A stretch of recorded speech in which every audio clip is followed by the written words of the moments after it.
आज अपन नया चैप्टर लेते हैं, कोष प्रवाह विवरण, फंड्स फ्लो स्टेटमेंट। कोष प्रवाह विवरण वित्तीय विवरणों के विश्लेषण और निर्वचन की महत्वपूर्ण तकनीकों में से एक अति महत्वपूर्ण तकनीक है। इस तकनीक के माध्यम से यह पता लगाया जाता है कि दो लेखा अवधियों के मध्य कोषों में परिवर्तन किन किन कारणों से हुए हैं। इससे यह भी पता लगाया जा सकता है कि कोष किन किन साधनों से आए या प्राप्त हुए और उनका प्रयोग किन किन मदों पर किया गया। इस विवरण को कई नामों से जाना जाता है, जैसे कोषों के साधनों तथा उपयोग का विवरण, मतलब statements of sources and application of funds. दूसरा नाम है साधनों की पूर्ति एवं उपभोगों का विवरण, means statement of resources provided and applied. इसी तरह तीसरा नाम है वित्तीय स्थिति में परिवर्तन का विवरण, statement of change in financial position. तथा अंतिम नाम है कहाँ से आया और कहाँ गया का विवरण, from where got and where gone statement.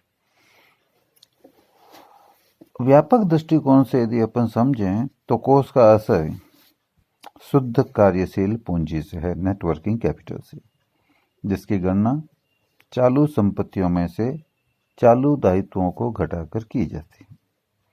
व्यापारिक लेन देनों के अंतर्गत कोषों का आवागमन ही कोषों का प्रवाह कहलाता है। यदि लेन देनों के परिणाम स्वरूप शुद्ध कार्यशील पूंजी में परिवर्तन होता है, परिवर्तन दोनों तरफ हो सकता है, वृद्धि भी हो सकती है, कमी भी, तो ही कोषों का प्रवाह माना जाएगा, अन्यथा नहीं। यदि किसी लेन देन से शुद्ध कार्यशील पूंजी में वृद्धि होती है तो वह लेन देन कोषों का साधन, सोर्स ऑफ फंड्स होगा, और यदि किसी लेन देन से शुद्ध कार्यशील पूंजी में कमी होती है तो वह लेन देन कोषों का प्रयोग, एप्लीकेशन ऑफ फंड माना जाएगा। प्रत्येक व्यवहार से कोषों में परिवर्तन हुआ या नहीं, इसे ज्ञात करने के लिए हम खातों को दो भागों में बांटते हैं। प्रथम भाग को चालू खाते कहते हैं, जिसमें चालू संपत्तियां और चालू दायित्वों को शामिल किया जाता है। द्वितीय भाग को स्थायी या गैर चालू खाते कहते हैं, जिनमें स्थायी संपत्तियों और स्थायी विनियोगों के खाते तथा दीर्घकालीन निधि, मीन्स लॉन्ग टर्म फंड, जिसमें शेयर कैपिटल और लोन कैपिटल, मतलब अंश पूंजी, ऋण पूंजी, तथा संचय और कोष, रिजर्व एंड फंड्स के खातों को शामिल किया जाता है।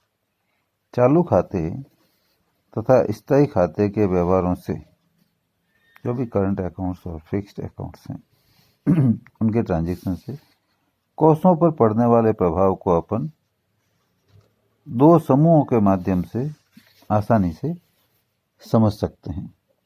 एक समूह बनाएंगे अपन चालू संपत्तियां और चालू दायित्वों का, दूसरा समूह बनाते हैं स्थायी संपत्तियां और स्थायी दायित्वों का।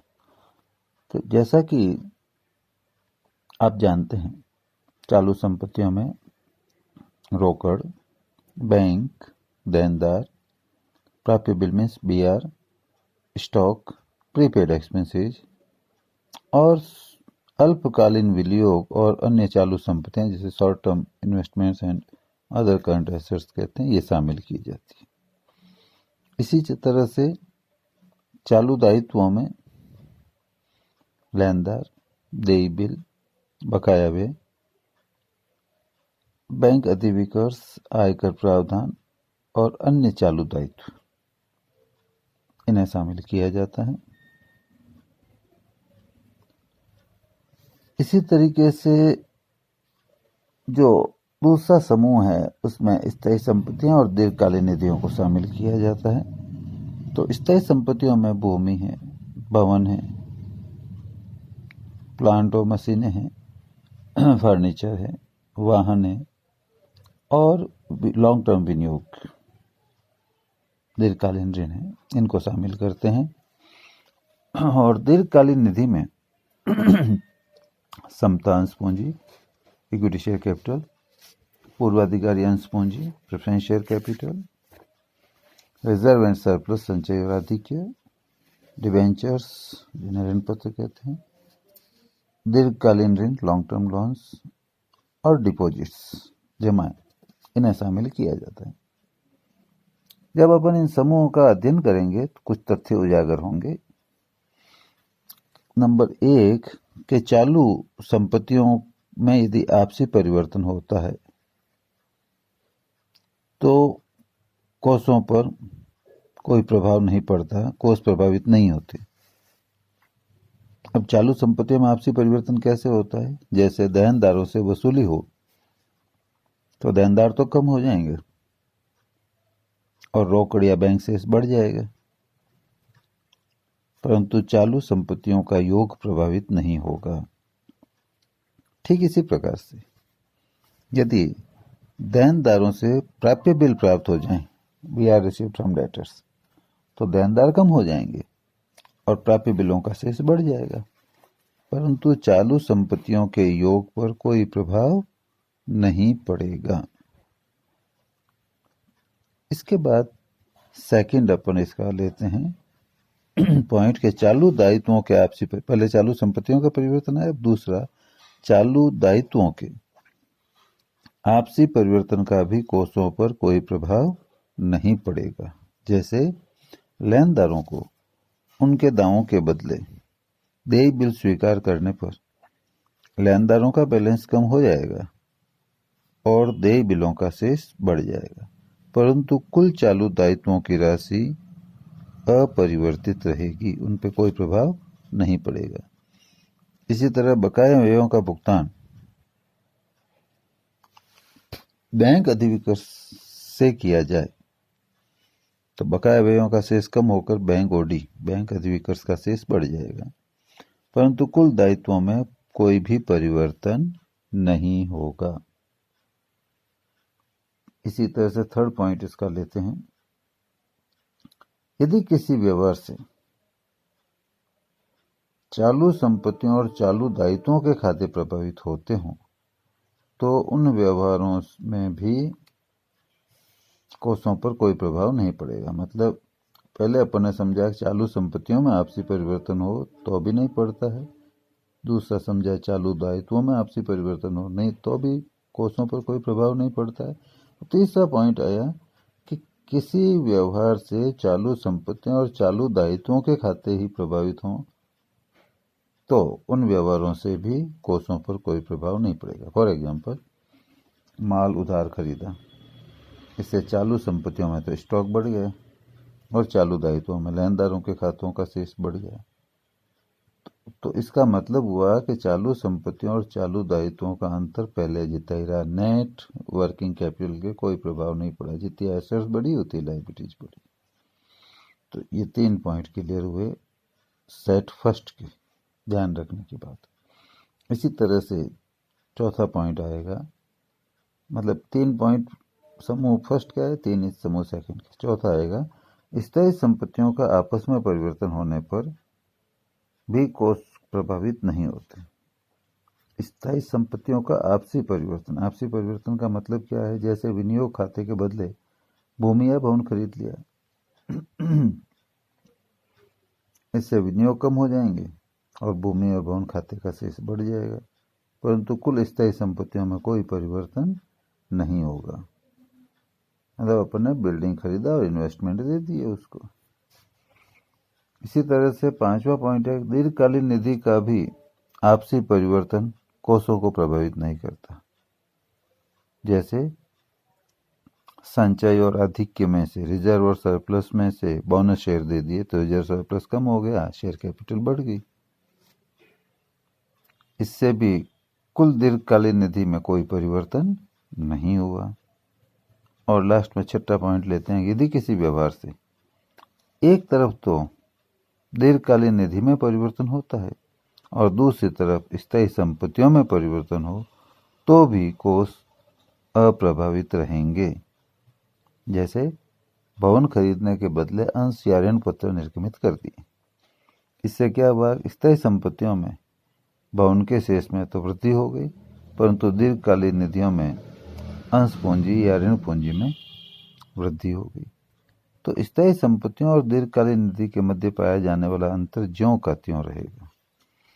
तो ये जो 6 पॉइंट अपन ने डिस्कस किए उससे पता चलता है कि इनमें कोई परिवर्तन हो, मतलब सेट 1 में आपसी कोई परिवर्तन हो, सेट 2 में आपसी कोई परिवर्तन हो, उससे कार्यशील पूंजी प्रभावित नहीं होती, कोषों का प्रवाह नहीं होता।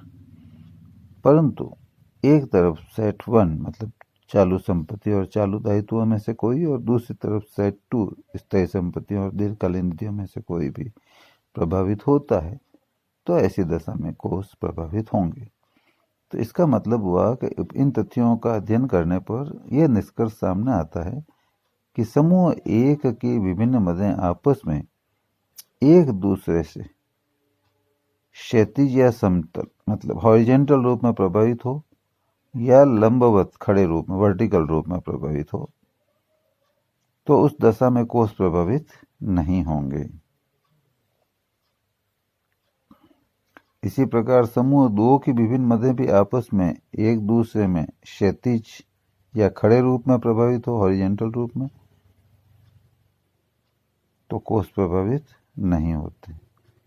परंतु यदि व्यवहार की एक मर्द प्रथम समूह मतलब चालू संपत्ति या चालू दायित्वों को प्रभावित करे और दूसरी मद द्वितीय समूह मतलब स्थायी संपत्तियों और दीर्घकालीन निधि को प्रभावित करे, तो ऐसी दशा में कोष प्रभावित होंगे, जिसके परिणाम स्वरूप या तो कोषों का सृजन होगा, सोर्स होगा, या कोषों का उपयोग मतलब एप्लीकेशन होगा। तो कोष कब कब प्रभावित होते हैं? तो कुछ परिस्थितियां हैं जिनमें कोष प्रभावित होंगे। वे कौन कौन सी है? नंबर 1, चालू संपत्तियों में वृद्धि हो और स्थायी संपत्तियों में कमी हो, तो कोष प्रभावित होंगे। इसी तरह से चालू संपत्तियों में वृद्धि हो और दीर्घकालीन निधि में भी वृद्धि हो, तो भी कोष प्रभावित होंगे। चालू संपत्तियों में कमी हो और स्थायी संपत्तियों में वृद्धि हो, तो भी कोष प्रभावित होंगे। चौथा, चालू संपत्तियों में कमी हो और दीर्घकालीन निधि में भी कमी हो, तो भी कोष प्रभावित होंगे। पांचवा, चालू दायित्वों में वृद्धि हो और स्थायी संपत्तियों में भी वृद्धि हो, तो भी कोष प्रभावित होंगे। छठा, चालू दायित्वों में वृद्धि हो और दीर्घकालीन निधि में कमी हो, तो भी कोष प्रभावित होंगे। इसी तरह से सातवां, चालू दायित्वों में कमी हो और दीर्घकालीन निधि में वृद्धि हो, तो भी कोष प्रभावित होंगे। और लास्ट में, चालू दायित्वों में कमी हो और स्थायी संपत्तियों में कमी हो, तो भी कोष प्रभावित होंगे। सारांश रूप में यही कहा जा सकता है कि कोषों का प्रवाह तभी होगा जबकि व्यवहार के परिणाम स्वरूप कार्यशील पूंजी मतलब चालू संपत्तियां और चालू दायित्वों का अंतर परिवर्तित हो, अर्थात कार्यशील पूंजी में परिवर्तन हो, अन्यथा नहीं। अब अपन कोष प्रवाह विवरण की परिभाषा डिस्कस करेंगे। कोष प्रवाह विवरण की विभिन्न विद्वानों ने परिभाषाएं दी है, जिसमें रॉबर्ट एन एंथोनी, R.A. फाउल्के आदि प्रमुख हैं। जैसे कि कोष प्रवाह विवरण कोषों के आवागमन को प्रकट करने वाला एक ऐसा विवरण है जो ये बताता है कि कोष कहाँ से प्राप्त हुए और उनका उपयोग कहाँ किया गया। इसके द्वारा दो स्थिति विवरण की तिथियों के मध्य कोषों में होने वाला परिवर्तन प्रदर्शित होता है। ये हुई सामान्य परिभाषा। रॉबर्ट एन एंथोनी कहते हैं कि कोष प्रवाह विवरण उन स्रोतों का वर्णन करता है जिनसे अतिरिक्त कोष प्राप्त किए गए थे और जिनमें उन कोषों का प्रयोग किया गया था। इसी तरह से रॉय ए फाउल्के कहते हैं कि कोषों के स्रोतों एवं प्रयोगों का विवरण एक तकनीकी युक्ति है जो कि दो तिथियों के बीच एक व्यावसायिक उपक्रम की वित्तीय स्थिति में हुए परिवर्तनों का विश्लेषण करने के लिए तैयार किया जाता है। तो कोष प्रवाह विवरण की इन परिभाषाओं का अध्ययन करने पर उनसे कुछ विशेषताएं या तथ्य उजागर होते हैं, उसके बारे में चर्चा करेंगे।